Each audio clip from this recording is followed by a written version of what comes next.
Të nderuar shikues, ju përshëndes. Do të jemi së bashku në minutat e ditarit informativ ku ndër të tjera do të ndiqni. Historia e Bankës Qendrore dhe Monedhës Shqiptare u përcoll në Gjirokastër përmes ekspozitës Paraja RFN 100 vjet jetë dhe ngjarje Banka e Shqipërisë. Ekspozita e vendosur në Kalan Argjiros pati interes të lartë edhe nga vizitorët që këto ditë ishin në qytetin e Gurtë. Megi Mushi, nxënëse në gjimnazin Asim Zeneli, sjell në Gjirokastër çmimin e tretë Olimpiadës Kombëtare të Gjeografisë. Pavarësisht çmimit, Mushi arriti të marrë pikët më të larta në këtë organizim, ku përfshin afro 100 të rinj nga i gjithë vendi. Përmirësimi i kushteve të banimit për familjet në nevojë vijon të mbetet prioritet në Bashkinë Tepelen. Gjatë vitit 2026, 46 familje do të përfshihen në programin e rikonstruksionit të banesave, duke synuar ndërhyrje konkrete për përmirësimin e kushteve të jetesës, ku 40% do të financohen nga Bashkia dhe 60% nga shteti. Në 1 maj, ndryshe nga protestat që zhvillohen në shumë vende të botës për të drejtat e punëtorëve, në Gjirokastër kjo ditë është shndruar në një festë të qetë familjare. Qytetarët kanë zgjedhur të kalojnë kohën në natyrë dhe ambiente shlodhëse, duke preferuar sidomos parkun natyror të Virojit, një nga destinacionet më të frekuentuara në këtë ditë me mod të bukur pranveror. Ju njohim tani më gjerësisht. Historia e Bankës Qendrore dhe Monedhës Shqiptare u përcoll në Gjirokastër përmes ekspozitës Paraja RFN 100 vjet jetë dhe ngjarje Banka e Shqipërisë. Ekspozita e vendosur në Kalan Argjiros pati interes të lartë edhe nga vizitorët që këto ditë ishin në qytetin e Gurtë. Paraja RFN 100 vjet jetë dhe ngjarje Banka e Shqipërisë. Kështu titullua ekspozita historike që për 5 ditë u mbajt e hapur në Kalan e Gjirokastrës. Përmes saj u përcoll historia e Bankës Qendrore dhe Monedhës Shqiptare, të cilat erdhën përmes objekteve numizmatike dhe muzeale, dokumenteve arkivore, fotografive, materialeve filmike dhe atyre shpjeguese, që prej së hënës e deri të premten ky organizim mori vëmendjen e shumë vizitorëve vendase të huaj. Këto ditë kanë qenë shumë bukura për ne, impenjative, por na kanë dhënë një satisfaksion të madh sepse kemi pa interesin e brizit të ri. Kemi pas shumë shkolla që kemi ftuar, që kanë ardhur, kanë vizituar, shumë fëmijë që donin me ditë. Ishin shumë të interesuar me ditë fazat ndryshme që kalon leku, paraja. Sepse paraja është një element sensitiv tashmë, domethënë që deri për moshat e vogla.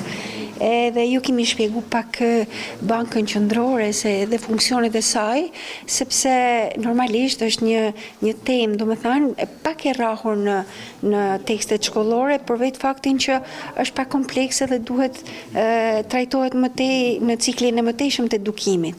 Megjithatë, meqense Banka e Shqipërisë tashmë e ka shumë të rëndësishme për afrimin e saj me publikun, si një institucion që garanton stabilitetin financiar, por që do me kenë transparent edhe i hapur, edhe zakonisht edhe kryesisht me kontribu edhe në edukimin financiar të publikut edhe të moshave të vogla. Kjo vizita dhe ky muzeu që është hap këtu nga Banka e Shqipërisë, nuk e di, po përkon shumë bukur edhe me vetë Kalan, domethënë jep më shumë vlerë, bën më historike, dhe për mua më duket shumë e bukur domethënë kjo ndërthurja jo vetëm e paras historikut të ekonomisë shqiptare, të paras dhe zhvillimit të saj ndër vite, por edhe pjesa historike e gjithë fazave dhe etapave që ka kaluar Shqipëria në 100 vjet ose edhe më pak, më shumë se 100 vjet më parë. Kemi pasur shumë vizitorë nga shkollat nëntëvjeçare, nga gjimnazet i Gjirokastrës, por jo vetëm, dhe vizitorë të huaj shumë që ka një interes të jashtëzakonshëm edhe për të marrë vesh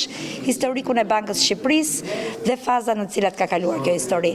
Dhe ndërthurur dhe me pjesën dhe me gjithë tabelat dhe këto ekspozitorët që janë vendosur në Kala, bëjnë një ndërthurje shumë të bukur të paras të diktatorit ton, të shkrimtarit tonë të famshëm Ismail Kadare, domethënë ndërthurja është kaq e bukur dhe me kaq interes për publikun.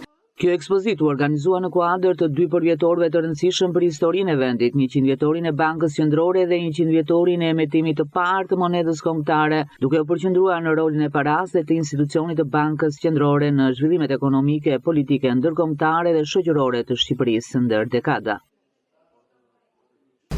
Megi Mushin zënëse në gjimnazin Asim Zeneli sjell në Gjirokastër çmimin e tretë të Olimpiadës Kombëtare të Gjeografisë. Pavarësisht çmimit, Mushi arriti të marrë pikët më të larta në këtë organizim, ku përfshin afro 100 të rinj nga i gjithë vendi. Olimpiada Kombëtare e Gjeografisë nuk pati fitues të vendit të parë dhe të dytë këtë vit. Çmimi i tretë ishte i vetmi që u nda dhe ai takoi vajzës gjirokastrite, Megi Mushi, e cila arriti të vlerësojë me 32 pikë nga 50 të mundshmet. Jam shumë krenare për veten time, gjithashtu njëkohësisht shumë e lumtur pasi përpjekjet e mia më në fund mori një çmim, pasi mendoj se e meritoja, kam punuar fort. Nuk ishte diçka e lehtë, kishte vështirësitë e veta normalisht, por falënderim i madh i shkon dhe mësuesës sime, më kanë ndihmuar shumë gjatë gjithë këto kohë me përgatitjet e mia. Dhe gjithashtu ndjem shumë e lumtur. Olimpiada gjithsej kishte 50 pikë dhe unë mora 32 pikë, të cilat i takonin çmimit të tretë, por njëkohësisht ishin pikët më të larta të arritura në këtë olimpiadë. Po. Pra, normalisht ju takon vendi i parë, ë? Vendi i parë edhe themi se quhet, po çmimin e tretë, po gjithsesi nuk ka rëndësi, pasi ishte një pjesëmarrje shumë e bukur dhe ishte një, nuk e di, ndjesi shumë e veçantë. Tjetër konkurrues me këto pika apo në vend të tretë kishte? Ishte edhe një vajzë tjetër nga një shkollë në Tiranë, e cila kishte marrë 30 pikë, pra 2 pikë më pa nga unë, po që dhe çmimin e tretë zuri. Si ishte ndërtuar testi? Testi kishte nivel, le të themi, jo mesatar, po që mua mu duk mesatar. Gjithashtu kishte pyetje të cilat kemi marrë këtë vit, kishte pyetje nga viti i parë, të cilat i kemi trajtuar shumë herë, të cilat mua mu dukën nivel mesatar. Megi është në klasën e 11 dhe pas një viti do të bëjë edhe përzgjedhjen për studimet e larta. E siç ajo vetë shpreh, degët që preferon nuk kanë asnjë lidhje me gjeografinë.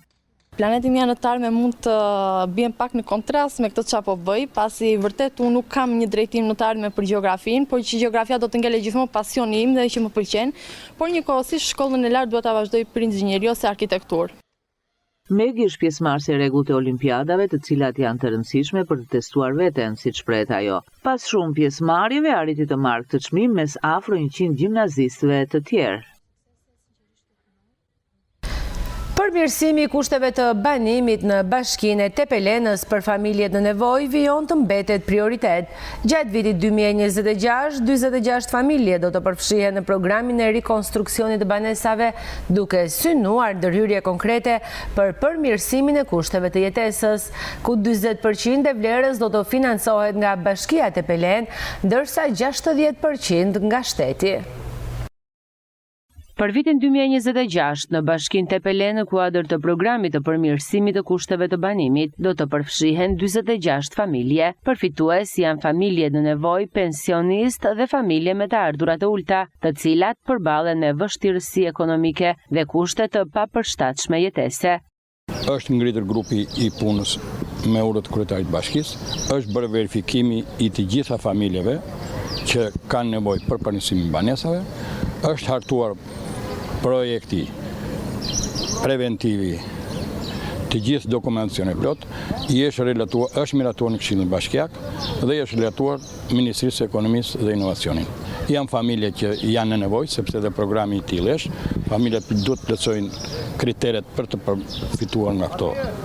Dhe ne kemi familje që janë me aftësi të kufizuara, kemi familje që janë pa të ardhur ose të ardhur ulta, kemi familje që janë me ndihmë ekonomike, kemi pensionista që janë vetëm.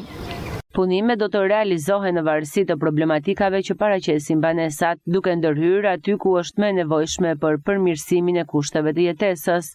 Janë të gjitha banesat private, të cilat kanë nevojë për përmirësim themi ne çatje për arsye se kanë lagështirë, kanë dëmtime të tjera dhe familjet nuk janë të gatshme për të përgjigjur nevojat që ka riparim. Në bazë të ardhurave që kemi për frym, pa duke ardhur nga Stati, Bashkia Tepelen financon 40% të investimit dhe 60% e financon shteti.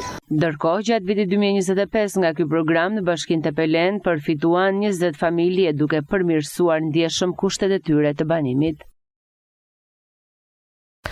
Në bashkinë e Tepelenës është shënuar një ulje numrit të familjeve që përfitojnë ndihme ekonomike. Sipas të dhënave zyrtare, kjo situatë lidhet kryesisht me rritjen e punësimit në disa sektor, si dhe me deklarimet e pasakta të ardhurave nga përfituesit. Autoritetet vendore po vjojnë verifikimet në teren për të garantuar shpërndarjen e drejtë të ndihmës. Gjatë kësaj periudhe, numri familjeve që përfitojnë ndihmë ekonomike në Tepelen ka pësuar ulje. Aktualisht nga skema e pikëzimit përfitojnë 102 familje, 7 familje mbështeten nga fondi 6%, ndërsa 93 familje përfitojnë nga fondet e bashkisë. Paraqitet me një rënje për arsyet që sistemi përkatës nxjerr përbri. Në çdo muaj për mos deklarim punësimi 1, ndihma ekonomike ka qenë vitin e kaluar më lart në ky vit. Ndihma ekonomike, sistemi pikëzimit sot për sot është përfitojnë ndihmë ekonomike 102 familje. Në 6% kemi 7 familje, një rënje goxha kjo, edhe tek fondet e bashkisë që bashkia i ka në fondet e veta, janë 93 familje që trajtojnë me ndihmë ekonomike. Sipas të dhënave zyrtare, kjo rënje lidhet kryesisht me mos deklarimet e pasakta të ardhurave si dhe me rritjen e punësimit veçanërisht në sektorin e turizmit dhe shërbimeve.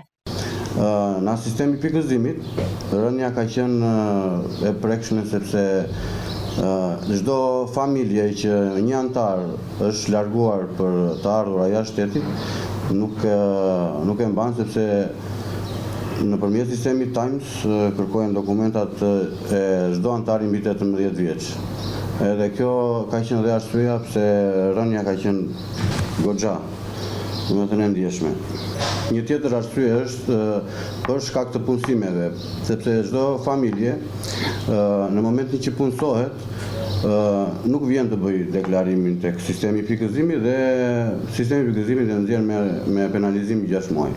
Autoritetet vendore bëjnë me dije se verifikimet në terren do të vijojnë edhe në vijim me qëllim garantimin e shpërndarjes së drejtë të ndihmës ekonomike vetëm për familjet që plotësojnë kriteret dhe kanë realisht nevojë për mbështetje. Në 1 maj, ndryshe nga protestat që zhvillohen në shumë vende të botës për të drejtat e punëtorëve, në Gjirokastër, qytetarët kanë zgjedhur që ta shndrojnë në një festë të qetë familjare dhe të kalojnë kohën në natyrë me ambiente shlodhëse, duke preferuar sidomos parkun natyror të Virojit, një nga destinacionet më të frekuentuara në këto ditë me mod të bukur pranveror. Parku natyror i Virojit edhe këtë vit ishte zgjedhja e qytetarëve gjirokastrit për të shijuar pamjen që të ofron kjo bukuri natyrore dhe oazë i gjelbër. Në aktivitetet e tyre të lira familjare preferuan të shijonin një kafe dhe drek në bizneset që ndodhen rreth këtij parku natyror. Sot në ditën e 1 majit, sindikatat të ndryshme në përbot protestojnë mbi të drejtat e punëtorëve, ndërsa në Gjirokastër, siç shihet edhe nga pamjet, kjo është një ditë e zakontë feste. Protest. Si po e festoni sot? Mrekullia me bebat. Protest duhet jetë, po tani çfarë të bëjmë? Populli shqiptar ka traditë të festojë. Ju si keni zgjedhur ta kaloni? Ja, kështu me familjen, shëtitje, pastaj duke bërë. Do marrim një mish, do ta bëjmë në hell aty për shefin tonë. Për momentin po bëjmë një shëtitje në parkun e Virojit, është këndshëm, është i bukuri që e kemi tani për momentin. Unë jam një gujë turistike, po i shoqëroj turistët e mi. Ata janë duke kaluar, po kanë zgjedhur që ta kalojnë një kohë të këndshme këtu. 1 maj në Shqipëri dhe sidomos në Gjirokastër vijon traditën e festimeve familjare, ndërsa disa pëlqyen parkun e Virojit, të tjerë kanë zgjedhur të shijojnë site të tjera arkeologjike, por edhe gugullimën e ujrave të Drinos së Vjosës në këtë ditë të bukur dhe me diell.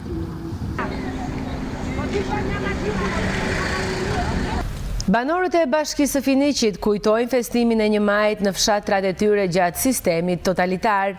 Gjithsesi, banorët festonin në fshat ose në vende piktoreske të zonës.